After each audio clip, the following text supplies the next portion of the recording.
Welcome back to a Slice of News, where I cut you off a slice of news. So, yesterday's elections went pretty well for Democrats. They managed to pick up wins in Virginia, New Jersey, and New York City. I think it's pretty safe to say that the administration's poor handling, not only of the current and ongoing government shutdown, but a lot of other aspects of our daily lives, really helped propel these Democratic candidates into office. I see them all as an absolute rejection of the current administration and its policies, and finally a turn towards change, a return to undoing some of the damage that they've done, possibly and probably slowly, but it's a start. We're finally clawing our way out of the hole it feels like we've been in for so long.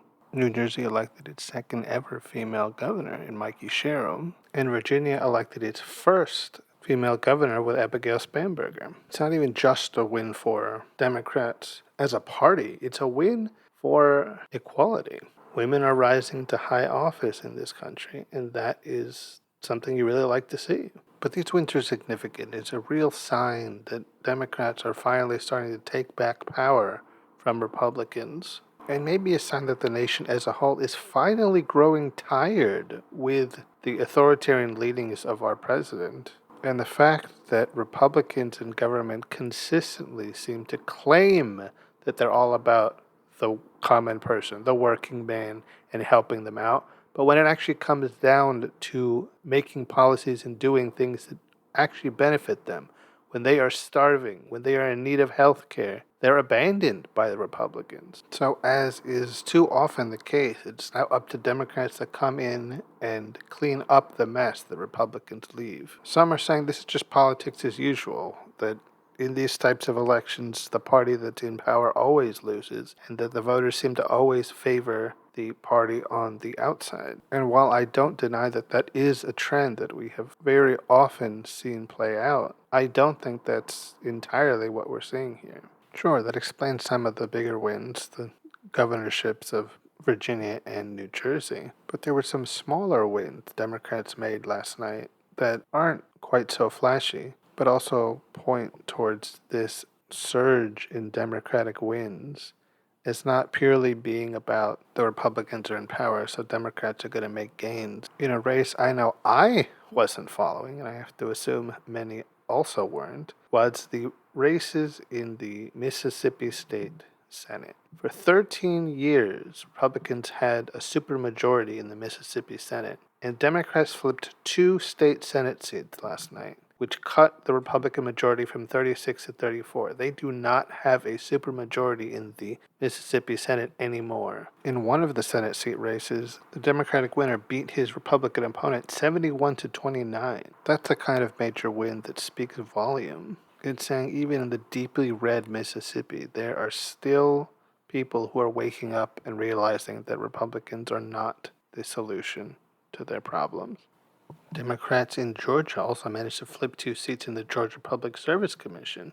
Alicia Johnson and Peter Hubbard won in races that haven't been won by a Democrat in a quarter century. These seemingly smaller wins are big because they really say that even down on the most basic local level, Republican control is eroding.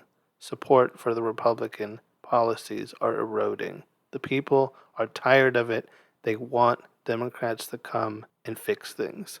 In addition to electing their first female governor in Virginia, they also elected Ghazala Hashmi as their lieutenant governor, who, as well as being a woman, is also the first Muslim woman elected in Virginia history. And while I absolutely think that religious affiliation shouldn't even be a factor when deciding on an elected official, the unfortunate fact is it is, at least at the moment, and that she was able to win her seat in red Virginia in a country where Islamophobia is unfortunately on the rise really says something about the possible changing political attitudes of this country. Yes, it's just the lieutenant governor, but it's the little wins that can really speak to an overall shift and an overall change. a sign that there really is a path forward. In California, voters passed Proposition 50, which allows Governor Gavin Newsom and legislative Democrats to redraw the state's congressional districts. And it's intended to make Republican-held congressional districts more favorable to Democrats going into the 2026 midterm elections in California. Prop 50 and the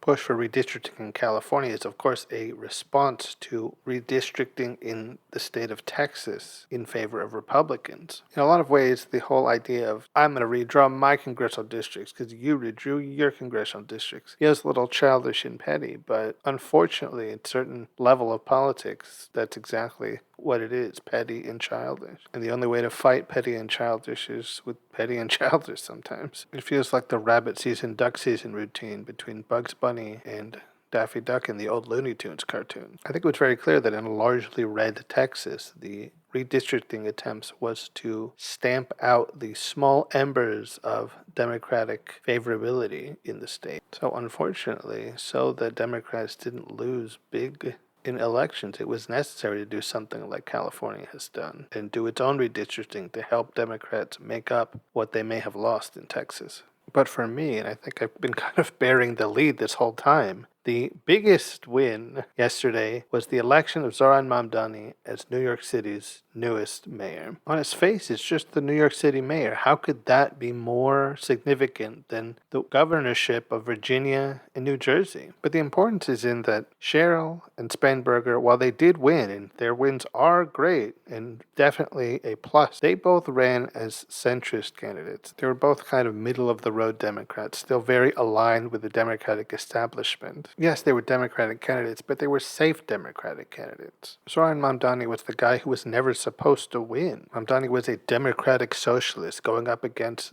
a behemoth that is former Governor Andrew Cuomo and popular and eccentric New York man Curtis Sliwa. But over the course of his campaign, Mamdani showed that authenticity and genuine care for the lives and well-beings of New Yorkers was a winning strategy, and it's one that catapulted him into a win. People so often said that he was going into this election with the deck stacked against him, that he just had too much against him. He didn't have the support of the Democratic establishment. He didn't have a big name. He was a nobody, so there was no possible way that he could win. I mean, he's a Muslim and a socialist. But Mamdani showed that when you give people hope, when you give them a feeling that he cares about you and he wants what's best for you, genuinely and authentically, the people come to him. He inspired people, and when people feel inspired, they come to vote. And they did. Mamdani beat Cuomo by over 200,000 votes. There were over 1 million votes for Mamdani. It was abundantly clear that the people of New York wanted Zoran Mamdani to be their mayor. And hopefully the Democratic Party as a whole sees this win, sees that a genuine,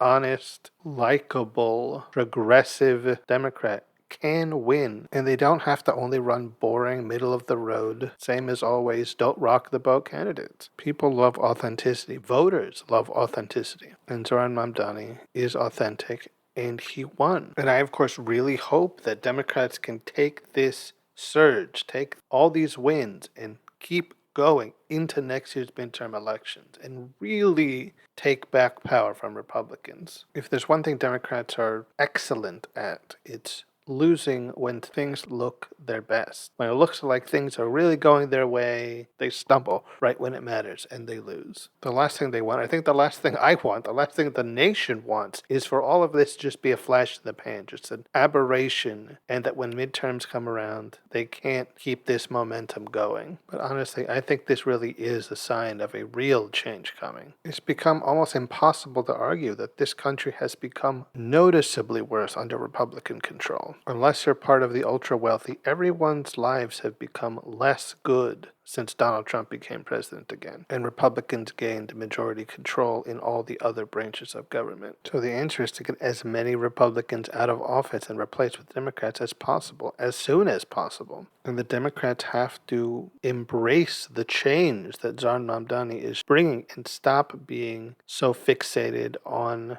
not being radical, not being progressive, just being very plain and unobtrusive. Mamdani proved that being a likable progressive with with genuine love for your people wins elections. Being performative and just sticking to the safe talking points and not trying to be too out there is what always leads Democrats to lose. Doing it different is the way forward. They need to stop rejecting progressive ideas and embrace them, because it's clear that that resonates with young progressive voters, and those are the ones they need to secure the big name seats and to take back power once and for all from the Republicans. I want to go back to the days where I could proudly say, yeah, I'm a Democrat, and not have to explain myself and be like, well, I'm not like those kinds of Democrats. The Democrats made a lot of wins yesterday. They should all be very proud of them. But I also want them to not fall now that they've begun to run. They need to take this momentum, learn the lessons they need to from them, and win next November, and then win again in the following November and take back the presidency from these Republicans. I think only then can we really start to undo all this damage and really begin to heal as a country. So congratulations to all the Democrats that won their elections last night, especially Zohran Mamdani, and let's keep going. All right, guys, that'll be it for this episode of A Slice of News. I've been your host, Mr. Slice, and until next time, when I cut you off, another slice of news.